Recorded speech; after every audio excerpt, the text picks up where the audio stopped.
चीन में एक बार फिर नवंबर के महीने में एक बीमारी ने दहशत मचा रखी है। उसका नाम है रहस्यमयी निमोनिया। इससे पहले साल 2019 में यही नवंबर का महीना था, वही चीन जिसके वुहान में पैदा हुआ था कोविड-19 नाम का वायरस, जिसने अगले 2 साल तक पूरी दुनिया को लॉकडाउन की बेड़ियों से बांधकर घरों में कैद कर दिया था, जिसने लाशों का ढेर लगाया, करीब 60 लाख लोगों की जान लेकर कोविड का तांडव शांत हुआ था। नमस्कार, आप देख रहे हैं नवभारत टाइम्स का ऑनलाइन प्लेटफॉर्म और मैं हूं आपके साथ शुचिता जैन। अभी फिर 2023 में उसी नवंबर के महीने में चीन के एक राज्य में अस्पताल फिर से मरीजों से फुल हो रहे हैं।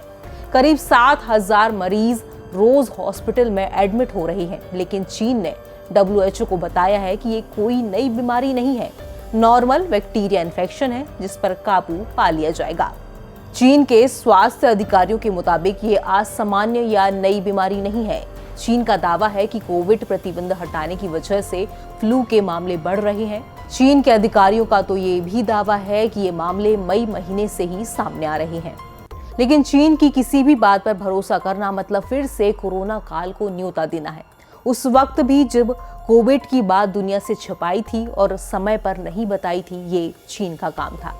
फिर अगर चीन की इस बात पर भरोसा कर लिया जाए तो इस बात को कैसे भूल सकते हैं कि दुनिया के ज्यादातर वायरस और बीमारियां अफ्रीका और एशिया से ही पैदा होती हैं। अब ग्लोबल संस्थाओं का मानना है कि ज्यादातर महामारियों की शुरुआत अफ्रीका या एशियाई देशों से होती है। WHO के डिसीज आउटब्रेक में भी ये बात मानी गई है। तमाम वो बीमारियां जिसने बड़ी तबाही मचाई, जैसे कि monkeypox, Zika virus, Ebola virus, SARS, MERS और हाल ही में तबाही मचा चुका कोरोना वायरस, इन सभी बीमारियों का ओरिजिन एशिया और अफ्रीका ही है। वायरस का असल सोर्स क्या है, ये पता लगा पाना काफी मुश्किल है। बहुत से वायरस म्यूटेट होकर नया रूप ले लेते हैं और फैलते रहते हैं। जानवर या इंसान जिस पर ये वायरस बसे हुए हैं वो भी यहाँ वहाँ घूमते रहते हैं। ऐसे में सोर्स समझ नहीं आता, लेकिन ऐसा क्योंकि ज्यादातर बीमारियों का ओरिजिन एशिया और अफ्रीका ही है, तो इन बीमारियों के लिए भी एशिया और अफ्रीका को ही जिम्मेदार माना जाता है। अब आपको बताते हैं कि आखिर अफ्रीका और एशिया में ही क्यों ये ज्यादातर बीमारियां पैदा होती हैं। इसकी सबसे बड़ी वजह मानी जाती है आबादी, बढ़ती आबादी। वर्ल्ड बैंक के मुताबिक 21वीं सदी की शुरुआत में ऐसा ट्रेंड शुरू हुआ। अब हाल ये है कि एशिया और पैसिफिक इलाकों में दुनिया के करीब 60% लोग रहते हैं। आबादी बढ़ने की वजह से इंसान और जानवर सीधे संपर्क में आने लगे। वो क्या है कि जंगली जानवरों में कई तरह के खतरनाक वायरस होते हैं। अब चमगादड़ को ही देख लें, उसमें 100 से ज्यादा किस्में किसी भी समय मिल जाएंगी।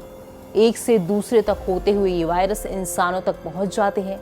एक बड़ा सोर्स एनिमल मार्केट भी माना जाता है, जहां जानवरों के कच्चे या आधे पके मांस का बाजार सजता है।